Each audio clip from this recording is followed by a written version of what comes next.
শুধু দর্শক, এখন আপনাদেরকে দেখাবো যে কি করে একটা বস্তার ভিতরে গোলালু চাষ করা যায়। এই গোলালু চাষ করার জন্য প্রথমে আমরা মাটি তৈরি করছি। এই মাটিতে কি নিয়েছি, অর্ধেক মাটি, অর্ধেক পরিমাণ জৈব সার, আর অর্ধেক জৈব সারের ভিতরে আবার কি নিয়েছি, জৈব সার বলতে গোবর সার নিয়েছি, আবার পুরনো ছাই নিয়েছি।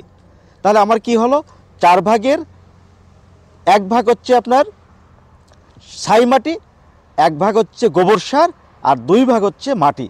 এটা সুন্দর করে মিশ্রণ করছি এবং প্রতি বস্তার জন্য 150 গ্রাম ড্যাপ সার দিয়েছি, 150 গ্রাম পটাশ দিয়েছি, 150 গ্রাম জিপসাম দিয়েছি। ভালো করে মাটিটা মিক্সার করে এইবার আমরা বস্তায় ভরতেছি। দেখুন কিভাবে ভরছি। এভাবে মাটি মিক্সার করে মাটিতে কিছু পানি দিয়ে পলিথিনে ঢেকে রাখলাম। আমার মাটি প্রস্তুত চলছে। এবার আমরা রেডি করব বস্তা। বস্তা প্রথমে আমি টার্গেট নিয়েছি একটা বস্তায় 200 ছিদ্র করব। তাহলে বস্তাটা প্রথমে পেন্সিল দিয়ে আমরা সুন্দর করে এক সাইজের মাপ দিয়ে দাগ কেটে নিয়েছি। দাগ কেটে নিয়ে তারপরে সিক পড়ায় ওই দাগের পয়েন্টে পয়েন্টে আমরা ছিদ্রগুলো করেছি। তাতে দেখা গেছে একটা বস্তায় 200 ছিদ্র হয়েছে। আমার বস্তা রেডি। এবার আমি যাব মাটির কাছে বস্তা নিয়ে। কিভাবে আমি বস্তা এখন আলুগুলো সাজাবো। এই আলুগুলো সাজানোর জন্য বস্তার ভিতরে যখন মাটি ভরবো, পরিচর্যার জন্য, পানি দেওয়ার জন্য বা পরবর্তীতে সারের জল মিশ্রিত যাওয়ার জন্য এই বস্তার ভিতরে একটা ছিদ্রযুক্ত পাইপ আমরা স্থাপন করতেছি।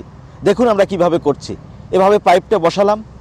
বসানোর পরে এখন আমি বস্তাটা নিলাম। বস্তাটার তলাটাকে সুন্দর করে সমান করে এখানে বস্তার প্রথম ছিদ্র বরাবর আমি মাটি নিলাম। পাইপটা কিন্তু ধরে নিলাম। এবার বস্তা ছিদ্র বরাবর প্রথম মাটি নিয়ে, যেহেতু আমি আলুর গছগুলো ভিতর থেকে, তো আমার ছোট ছিদ্র, আমি বাইরে থেকে ঢুকাতে পারবো না, এই জন্য আলু কুচিগুলো আমি ভিতর থেকে দেখেন কিভাবে দিচ্ছি। গছটা শুধু আমি এই ছিদ্র বরাবর দিয়ে আলুর চৌকের যে গছ বেরোচ্ছে সেই গছটা আমি বের করে দিচ্ছি। এইভাবে আমার প্রথম সারি সাজানো হয়ে গেল। এবার ফিরে আবার মাটি দিলাম। পাইপটা মাঝখানেই থাকলো।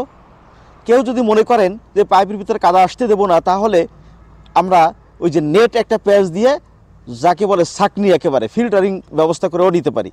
তাহলে আমার পাইপের ভিতরে কোনো ময়লা ঢুকবে না। এই কাজটা করতে পারি। এভাবে আমি ধাপে ধাপে আলুর চোখগুলো বের করে দিয়ে সাজাচ্ছি এবং ধাপে ধাপে মাটি দিচ্ছি। এভাবে আমার বস্তাটা দেখুন কিভাবে আস্তে আস্তে এই যে ভরাট হয়ে গেল। শুধু দর্শক, এই যে বস্তা ভরাট হয়ে গেল, একটা বিষয় আপনাদেরকে মনে রাখতে হবে। এই বস্তাটা আমরা যখন সেট করেছি, দেখেন কত সুন্দর জায়গা। আমার পূর্ব দিক থেকে যখন সূর্য উঠছে, সেখান থেকেও সূর্যের আলো পাচ্ছে, আবার পশ্চিম দিক থেকেও আলো পাচ্ছে, অর্থাৎ বস্তার চারপাশেই সূর্যালোক পড়ছে। আমরা সেই জায়গায় স্থাপন করেছি। আপনারাও সেই এমন জায়গায় নেবেন যেখানে চারিদিক থেকে সূর্যের আলো পড়ে। বস্তা রেখে দিলাম। গাছ আমার গজানো শুরু হয়ে গেল। কারণ আমি তো প্রথম আর্দ্রতা সম্পূর্ণ মাটি ভরলাম, সেখানে গাছ দিলাম, তখন আমার পানি সেচ দেওয়ার প্রয়োজন হয় না। গাছগুলো যে বড় হয়ে যাবে, 1 সপ্তাহ পর থেকে আমার পানি সেচ কিন্তু দেওয়ার প্রয়োজন হবে। তখন আমি একটা বদনার ভিতরে জল নিয়ে ওই পাইপের মাথা থেকে, এই দেখুন কিভাবে আমরা পানি দিচ্ছি। এভাবে আমাদের পানি দিতে হবে।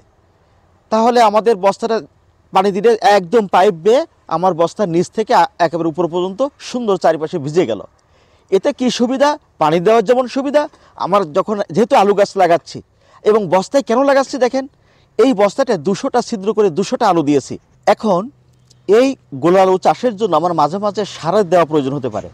সে সারটা দেওয়ার কত সুন্দর প্রসেস রয়েছে আমার। এই যে পাইপ যেখান থেকে আমি পানি দিচ্ছি, সেখানে ওই পানির সাথে আমি ওই সার যতটুকু পরিমাণ দেব আমার চাহিদা অনুপাতে। হয়তো পরবর্তীতে আমি যেহেতু আগেই সব দিয়ে নিছি, পরবর্তীতে একটু ইউরিয়া যদি প্রয়োজন পড়ে, আমি হয়তো এক বন্দার ভিতরে 50 গ্রাম ইউরিয়া ভালো করে গুলে ওই পাইপের ভিতর দিয়ে দিলাম। তাহলে আমার ইউরিয়াটা মাঝে মাঝে, বা যদি পটাশ দেওয়া প্রয়োজন হয়, তাও আমরা এইভাবে পানির সাথে মিশ্রণ করে দিয়ে দিব।